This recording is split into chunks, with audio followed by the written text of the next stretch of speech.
검사이면서 검사로 퇴직한 지 3년이 안 되었으므로 공수처장 후보가 될 수 없습니다. 안타까운 부분인데요. 최강욱 21대 국회의원 당선자는 비례 국회의원 당선자인 것은 논외로 하더라도 결정적으로 공수처법 13조 1항의 5호에 의하면 대통령 비서실 소속 공무원으로 퇴직한 지 2년이 지나야 하는데 그 부분에서 걸리게 됩니다. 공수처법이 시행되는 시점에 공직기강 비서관으로 퇴직한 지 4달 정도 됩니다. 조국 전 장관의 경우는 공수처법 5조 1항에 의하면 검사, 판사, 변호사가 있는데 우선 변호사 자격증이 없습니다. 그리고 공수처법 13조 1항의 5호에 의하면 대통령 비서실 소속 공무원으로 퇴직한 지 2년이 지나야 하는데 민정수석으로 퇴직한 지 1년 정도밖에 안 되는 부분에서 걸리게 됩니다. 황희석 전 법무부 인권국장의 경우 변호사 자격증을 소유한 지 15년이 넘었고 대통령 비서실 소속 공무원으로 있었던 적이 없기 때문에 걸리지는 않지만 공수처법 6조 4항 5호에 나와 있는 야당 교섭단체의 추천위원 2명이 과연 동의할까 하는 부분이 있어 쉬워 보이지는 않습니다. 그 외에 공수처장을 국회의원에서 임명한다는 조항이 없어 국회의원 내에서도 쉽지 않아 보입니다. 추후 법 개정을 해야 할 것 같긴 한데 첫 공수처장 임명의 경우엔 현행 공수처법을 따라야 한다면 여론에서 원하는 후보들이 쉽지 않아 보입니다. 많은 분들이 강력한 분들을 원하지만 유명한 분들을 찾는 부분이 만만치 않을 것 같고 쉬워 보이진 않습니다.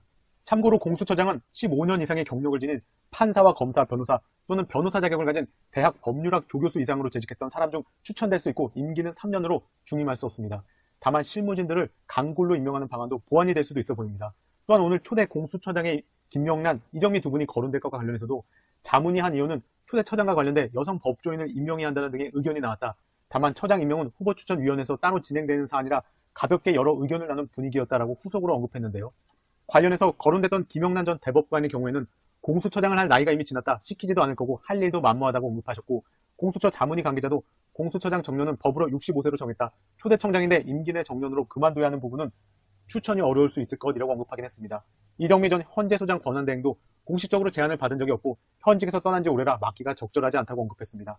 다만 거론된 인물들 인터뷰를 중앙이 진행해서 좀 더 지켜봐야 할 부분도 있는데요. 결론적으로 정말 강력하고 좋은 분이 오시고 실무진들도 잘 꾸려져서 공수처 수사대장 1호 윤 총장과 적폐들을 화끈하게 처리하길 응원해봅니다.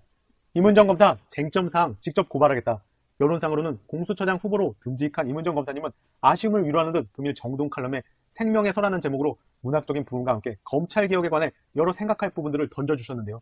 임은정 검사는 상명하복 조직문화를 바꾸려다 좌절하고 정직 4월 강제휴가에 들어갈 때를 돌아보며 검찰개혁의 장기전을 대비하며 5개년 계획도 수립하고 국리를 거듭하셨는데요.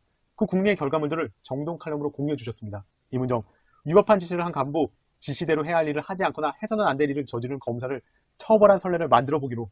수사지휘권과 기소독점권은 검찰의 절대 반지입니다. 수사하지 않으면 증거가 없어 기소할 수 없고 증거가 있어도 못 본 척하면 그만이니 검찰은 치외법권이지요. 예외적으로 법원이 기소를 명령하는 재정신청 제도가 있긴 한데 기소 명령을 이끌어낼 증거를 검찰은 찾지 않을 테고 경찰은 검찰 방해로 찾을 수 없을 테니 웬만해선 재정신청해봐야 소용없지요. 하여 저는 사실관계가 대부분 드러나 증거가 아니라 법리가 주된 쟁점인 사례를 골라 고발하기로 결심했습니다. 물론 임은정 검사는 궤변으로 가득 찬 불기소 이유를 읽고 있자니 검찰을 되살릴 수 있을지 아득하고 막막해집니다라고 하긴 했지만 힘을 내서 임은정, 수사의지 없는 검찰이라 탐문수사 법리검토는 제 몫이죠. 결국 검찰이 불기소했기에 지난주 계획했던 대로 우체국에 들러 검찰을 되살릴 생명에서 재정신청서를 띄웠습니다. 어제도 가고 오늘도 갈 나의 길, 새로운 길, 새로이 펼쳐진 길, 감사한 마음으로 계속 가보겠습니다. 참 감사한 글들이었는데요. 임은정 검사님의 감성과 검찰개혁의 결기가 함께 느껴져서 감동이었습니다. 이렇게 소수지만 맡은 자리에서 최선을 다하는 분들 응원해봅니다. 미통당 내에서도 지성호 향해 오버 말라. 아직도 태용호 의원은 김정은 관련해서 김정일이 2008년 살아나오면서 짧은 거리도 걷기 힘들어 현지 지도 때마다 사용하던 카트가 다시 등장한 것을 보면서 저의 의무는 말끔히 지워지지 않았다는 소리를 하고 다니는데요. 관련해서 청와대 관계자는 카트는 뇌졸중을 앓았던 분들만 타느냐, 이런 상황에서도 근거 없는 의혹을 일으키는 것은 유감스럽다고 일침을 날리기도 했는데요. 미통당 내에서도 태용호, 지성호의 비판이 제기됐다고 해서 좀 찾아봤습니다. 알고 보니 미통당이 부추기고 이제 와서 지지율 떨어지니 그들 내에서 서로 자중하라고 쇼를 하고 있는 상황입니다. 아무튼 미통당 김근식 교수는 제발 실력을 갖추자, 제발 오버하지 말자, 제발 동굴에 갇히지 말고 합리적이고 균형적인 사고를 확대하자. 탈북자 채널을 통한 북한 소식통은 본질적으로 추측이거나 전원이고 직접 정보가 아닌 간접 정보다. 태용호, 지성호 당선인은 정보와 자료 측면에서 상대적으로 취약하고 미흡할 수밖에 없다. 건강 이상성이 제기되자 청와대와 통일부 장관 그리고 국책연구기관 등이 적극 부인하고 나선 데는 나름 믿을 만한 정보와 자료를 확보하고 있기 때문이다. 정원석 전 상근 대변인도 탈북을 대표했으면 상징적으로 새로운 통일 담론과 비전을 제시해야지 그저 반북 정선에 편승한 아싸 김정은 죽었다 발언으로 스스로의 가치를 떨구는 모습은 실망스럽다라고 비판할 정도였습니다. 이들에 대한 의원 면책 특검부터 없애야 할 것이고 태용호, 지성호는 사퇴가 답입니다. 최소한 자기 한 말에 책임은 져야 할 사람들이 사과조차 안 하니 역시 미통닭스럽습니다. 임기 끝내는 이인영, 영광은 국민목, 혹평은 제목. 마무리로 훈훈한 내용으로 마무리해보겠습니다. 임기 끝내는 이인영 원내대표는 아쉬움과 기대 섞인 소회를 밝히셨는데요.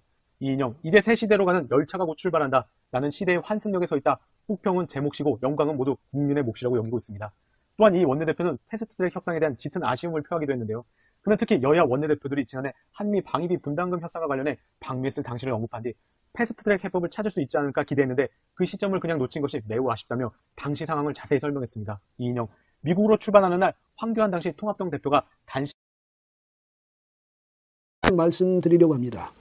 문 대통령은 이날 회견에서요. 조국 전 법무부 장관 이제는 놓아달라 이렇게 국민에게 호소했습니다. 문 대통령 말로는 조국 전 장관은 민정수석으로서 또 장관으로서 공수처법, 검경수사권 조정 이 관련 법안 이것을 국회 본회의에 통과시킬 때까지 그 기여한 바가 굉장히 크다. 이 점을 이제 강조했고 그 다음에 또 하나는 그간에 조 전 장관이 겪은 고초를 생각하면 정말 마음의 빚이 크다. 이 두 가지를 말했습니다. 그러니까 이제 국민들은 입에 그만 올리라 이 말이죠. 이 유죄 무죄 이것은 법원이 판결할 때까지 기다리면 된다. 그러니까 우리는 아무 말하지 말고 기다리자. 이런 이야기인 것 같은데 정말 그런 생각이라면 대통령부터 이 말하면 안 되죠. 이 말을 하는 순간에 검찰하고 법원이 영향을 받을 것 아니겠습니까? 그 대통령 공공연히 공식적인 자리에서 특정인을 이렇게 비호함으로써 수사 및 재판에까지 영향을 미치려 했다는 이런 의혹을 받게 됩니다. 사실 말이죠. 조 전 장관이 굉장히 고초를 겪었다 하지만은 국민이 겪은 마음의 고초는 얼마나 크겠습니까? 그 사람에게 쏟아지는 의혹이라든지 혐의 이게 한두 가지입니까? 그 다음에 대부분이요. 교활하고 또 비겁하고 간교한 그런 내용들이거든요. 그리고 국민의 상처가 얼마나 큽니까? 그러면 이 국민의 이 고초, 이 상처에 대해서는 누구로부터 위안을 받아야 됩니까? 누가 국민들을 위로해 줍니까?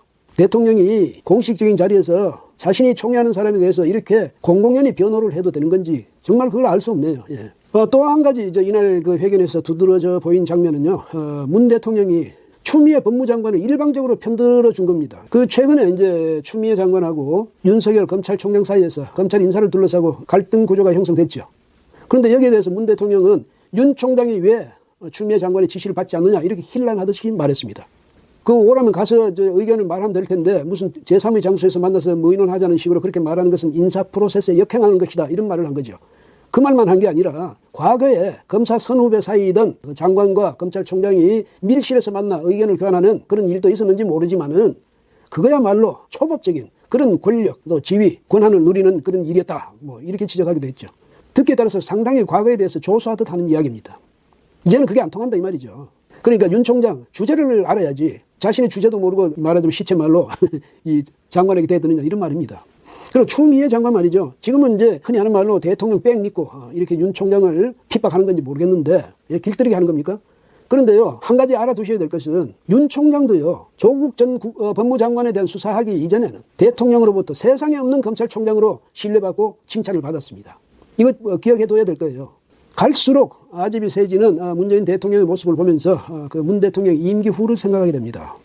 자신은 이제 이친 사람으로 돌아가겠다 이렇게 말을 했습니다.